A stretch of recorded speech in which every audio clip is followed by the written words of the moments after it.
Hello, today we're going to take a look at a report that is available exclusively for subscribers to the TAR reports. I'm going to log into the site, click on View a TAR report. The report we're going to look at today is in the Resale Price Trends folder. We've got reports on Wake, Orange, Johnston, Durham, and Chatham. We're going to look at Wake.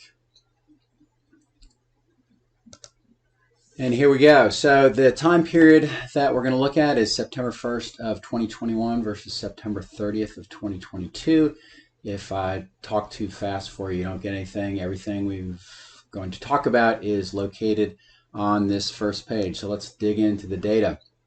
First graph that we're going to look at is number of closed sales by month.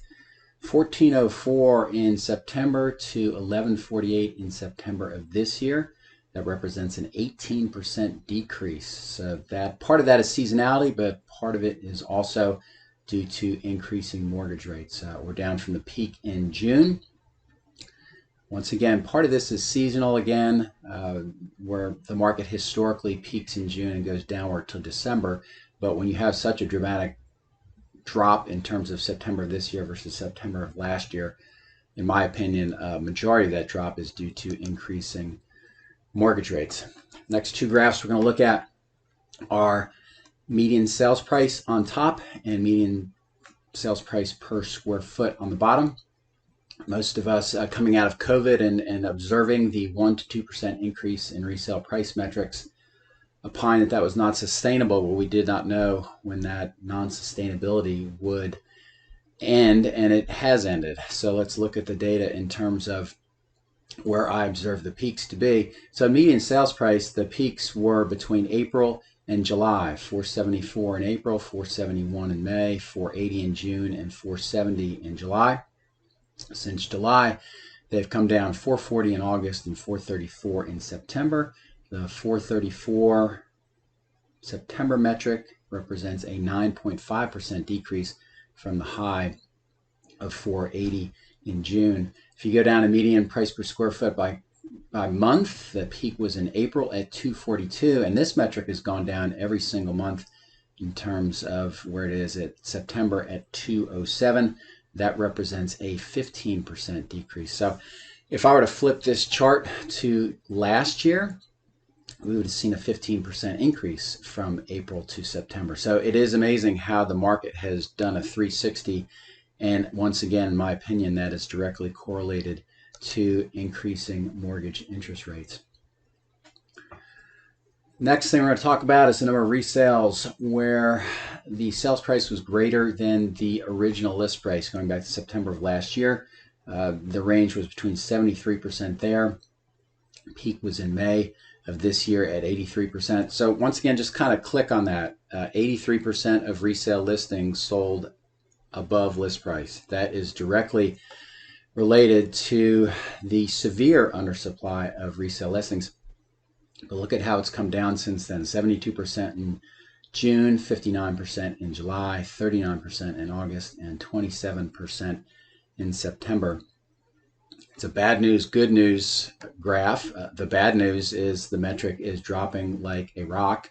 The good news is that 27% of resale listings are still selling above list price, and this is what you would expect when you still have a severe undersupply of resale listings, of which we have as of this recording. Next two graphs are days on market. For all listings, September we were at 22. September a year ago is 8. Just amazing if you look at these fourth quarter numbers last year. But then they got better in terms of the second quarter this year, 6 in April, 6 in May, 7 in June. Big increase going June, July, and August. And then the bottom graph looks at the average days on market between contract and closing date. No big variance there, 32 in March, 36 in January, and the 35 metric in September falls within that range. Another days on market graph. The top one is for resale housing with no price change. The bottom one is for resale housing with a price change. Once again, you see that both of these graphs mimic what we've seen in the prior graphs. Most of these metrics peaked April, May, and June, which correlates with the second quarter. So we went 445, and since May, we've gone up steadily to 10 in September. Now, while that's a big increase, those of us that have been in the business for a long time, still well below the historical average days on market.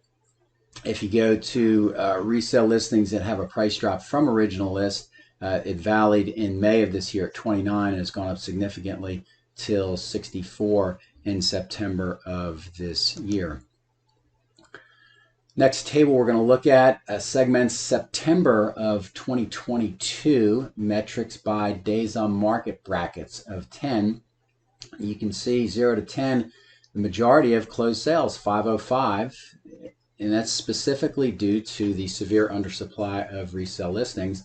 And this is also reflected in the sales price, original list price ratio of 101%. When you get to that 11th day, though, the percentage drops to 98%. When you get to the 21st day, it drops to 95%.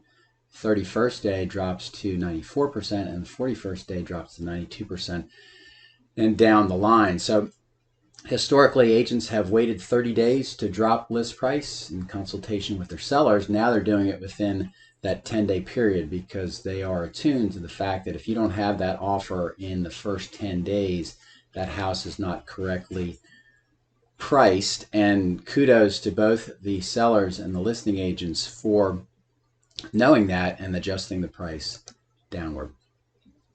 Last graphs we're going to look at are the sales price to original list price ratios for resale housing with no price change on top and with price change down on the bottom. Again, these metrics peak in the second quarter. This was March, is the end of the first quarter, 109, 109, and 109. Since May, it's gone down each month to 100% in September. We have not been at 100% since the onset of COVID in February of 2020.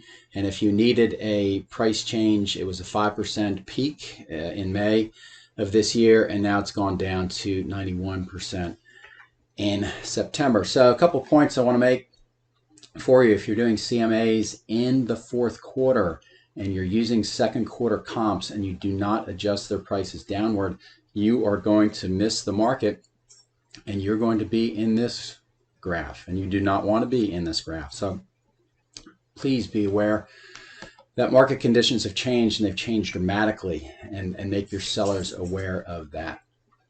So thank you for viewing. For information on this and other submarkets within the triangle, please log on to www.tarreport.com.